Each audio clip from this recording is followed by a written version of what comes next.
என்னடா பண்ணி வச்சிருக்கீங்க? கிட்கேட் ஃபார்முலா 1 12 டன் காணா போச்சுன்னு போஸ்ட் போட்டிருக்கான். டோமினோஸ், கேஎஃப்சி, மெக்டி எல்லாம் போஸ்ட் போட்டு ஃபன் பண்ணிட்டு இருக்கானுங்க.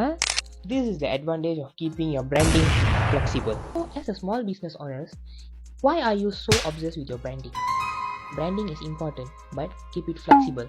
ஏதாவது ஒரு பெரிய பிராண்ட் ட்ரெண்டிங்காக வைரலாக ஏதாவது ஒன்று பண்ணும்போது maybe KitKat, Coca Cola, Pepsi, Nike, Adidas எதுவாக இருந்தாலும் அவங்க வைரலாக ஒன்று பண்ணும்போது அவங்களோட நெய்பரிங் பிராண்ட்ஸ் எல்லாருமே அந்த ட்ரெண்டுக்குள்ளே அந்த வைரலிட்டிக்குள்ளே ஜம்ப் பண்ண ஆரம்பிப்பாங்க.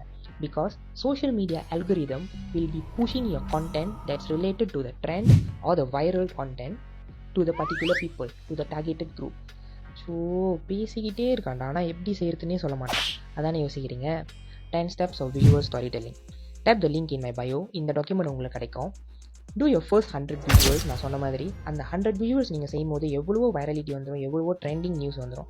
அந்த நியூஸ் அந்த ஈவெண்ட்ஸ் எல்லாத்தையுமே உங்கள் பிராண்டுக்கு ஏற்ற மாதிரி நீங்கள் கன்வெர்ட் பண்ணி உங்களோட கண்டென்ட் செய்யுங்க. By the time you reach உங்களோட 100 content, your brand will have better reach and better visibility.